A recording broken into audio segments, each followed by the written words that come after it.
Hi there, Lloyd Machedo. Speaking to you from lloydmachedo.com. Who is Lloyd Machedo and Think Personal Branding? Ever since I migrated to Thailand and, I started focusing more on my YouTube channel, I started to get these questions with regards to migration. Many people ask me, why did you migrate to Thailand? Why didn't you go to France, Germany, UK, New Zealand, United States, Canada? Why didn't you go there? Why did you choose Thailand? Why didn't you, being an Indian passport holder, why didn't you choose India? Why did you choose Thailand? And many people have asked me, what are the points to keep in mind when migrating? So I thought I would share with you these 9 points that you need to keep in mind before migrating, okay? Which is very, very important. I'll tell you, these are the 9 points. So listen, check them out, check the description, and let me know what do you think about it. Number 1, okay, before migrating to any country, I think the most important question you need to ask yourself is how easy or how difficult it is to migrate to this particular country. Because, let's say, for example, you're thinking of migrating to the United States. It's not going to be easy at all. It's going to be very difficult. There are so many rules, so many regulations, so many laws, so many conditions that have to be fulfilled. And even after you migrate there, there are still so many, terms, conditions, laws that have to be met, unless otherwise you're not going to be accepted. And then again, if the policies change, you have to leave. Then what do you do next? However, if you compare Canada in comparison to the United States, Canada is much more easier to migrate. So I think the first thing you need to ask is how easy or difficult it is to migrate to that country. In terms of Thailand, it was very simple for me. All I needed to do is ensure that I had sufficient amount of money in the bank account so as to open up a legal company. And through that, I managed to get a business visa. Okay. So first one is how easy or difficult it is. The second point you need to keep in mind is what are your actual expenses? When you go as a tourist to a country, when you go as a tourist, you're actually you'll eat outside a little bit here and there. You'll stay in a cheap accommodation. You might go for sightseeing. Now, those are expenses, but that is not the expenses to actually live in a place. Now, for example, when I'm staying, before as a tourist, now when I'm actually staying in the country, I had to spend money for electricity. I had to spend money for, getting the plumbing work done. I had to spend money for, getting bits of the house upgraded. I had to spend money for the internet connection. I had to spend money for the lawyer, for the accountant.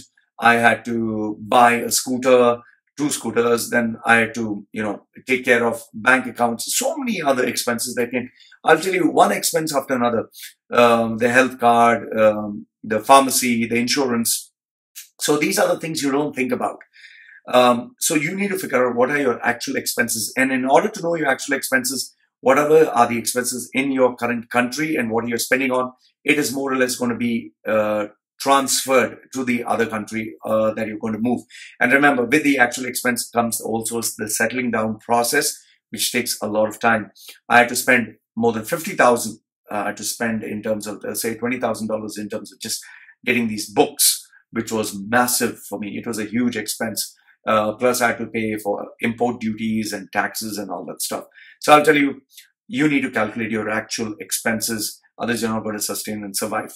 Number 3 is the savings.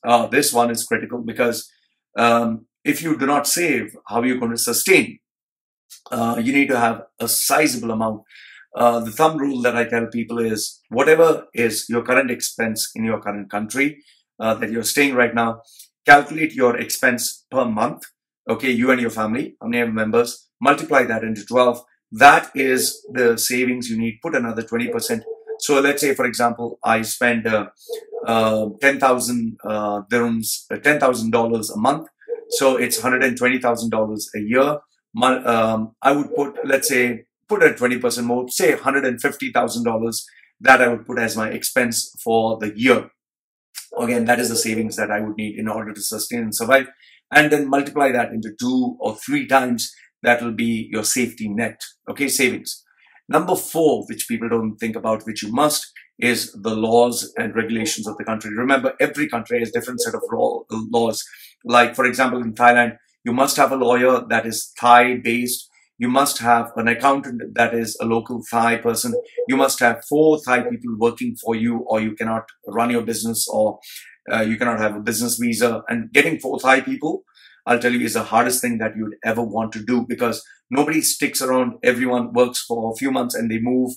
And there are so many differences of opinion and their style of working. So it's very difficult. I'll tell you that it's unbelievable. So you need to know the laws and regulations of the country. Like for example, one of the laws here is I can never be a citizen. I'd always need a Thai person. I'll always need a Thai lawyer. I'll always need a Thai accountant. I'll always need a business visa. I'll always need to have more than $500,000 in the bank account. So this is what I'd always need. I didn't know this before, and I came to find out only after spending time in this country. So remember the laws and regulations of the country. Otherwise, you'll not sustain and survive. Number 5 is this one people don't think about. I don't know why, but you need to figure out how. Remember how you're going to make money. If you do not earn money every single day, you're not making some amount of money, you're doing nothing but spending money and eating into your savings, and that is a massive red flag. So after you come here, you need to figure out how you're going to earn money. Don't assume that you're just going to come here and get a job anywhere and everywhere. It doesn't work out that way. Okay. So you need to have some way of making money. Point number 6, keep this in mind. This one nobody talks about. No country in this world is going to publish its bad points or its drawbacks or its demerits for the world to read. Nobody talks. Like, for example, corporate racism, which is there in the Middle East, nobody talks about it. The religious problems that are there, nobody talks about it. The crimes that are being committed day in and day out, from scams to everything, nobody talks about it. The governments control the information that is actually going out, and they'll only share with you what needs to be shared on a need-to-know basis. Like, for example, you say the United States, they only publish good, happy news. They don't share the actual problems. So please keep in mind, a lot of problems and challenges that take place in every country, they will never publish the reality. Point number 7. Okay, this one is, what are your goals? Okay, what are your dreams, your vision? Let's say, for example, my dream was to set up, let's say, a business here. Okay, be successful.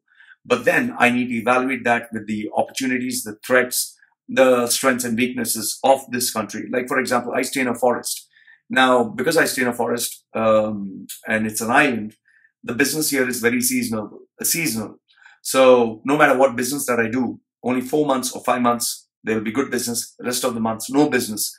None of the Thai staff, they want to work here for long term. They just work few months and they leave. So if I want to have a business that really sustains, it's not going to work out here. I'm not going to have something like Google or Oracle or a very successful business because my staff will keep changing. I'll have seasonal business. What will I do for the next 6 months? How will I earn money? If only tourists are the people who are coming here, what do tourists want? They just want to be hip, happy, get drunk and fall down and party. So nobody's going to take an educational product or service seriously. So you need to understand your goals versus the strengths, opportunities, threats, and weaknesses of the country. Okay, point number 8. Before migrating, understand that if you are a family person, it's going to impact your entire family. Understand what your family's needs. So focus on your child's education. Like, for example, because my child is going to be Thai, has a Thai passport, it's going to live the Thai life. It's going to be a farmer and live like a Thai person. So I don't have to worry about world-class education. I'm just going to give it basic Thai education, live like the Thai children and be like the Thai children. But if I had, let's say, children who are born and raised in a city, and I bring them here to the forest and they get this kind of education, there would be a riot because they wouldn't get their friends. They wouldn't get people who they know. It would be a cultural shock for them. So remember this, that where you migrate, your family has to adjust to that new surrounding.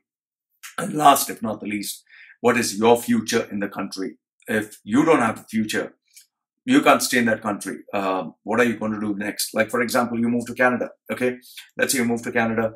What are you going to be doing? Flipping burgers for the rest of your life, being a chef for the rest of your life, working in McDonald's for the rest of your life. What is your future? You obviously in many countries, when you're a migrant, they don't give you leadership roles because they don't want foreigners there. They want, local citizens. So what position are you going to work? What salary are you going to earn? What is going to be your future? You need to really know the answer to that question. And once you grow old and you're no longer in a position to earn money, then what's next? Is there old age home? Will they take care of you? Or do you need a fixed income in your bank so that you can survive and sustain? Like, that's what I need to do. Otherwise, what's the hope for you? So these are 9 things you need to keep in mind before migrating. I hope you really focus on this before making any choice going anywhere. Remember, going as a tourist is not the answer. When you go as a tourist, you only get the fun stuff. But when you actually stay there, that is where the real stuff happens. So Lloyd from LloydMachedo.com, who's Lloyd Machedo, and Think Personal Branding, sharing with you his views. Like the video, thumbs up. Don't like it, thumbs down. Read the comments or put your comments. I always read them.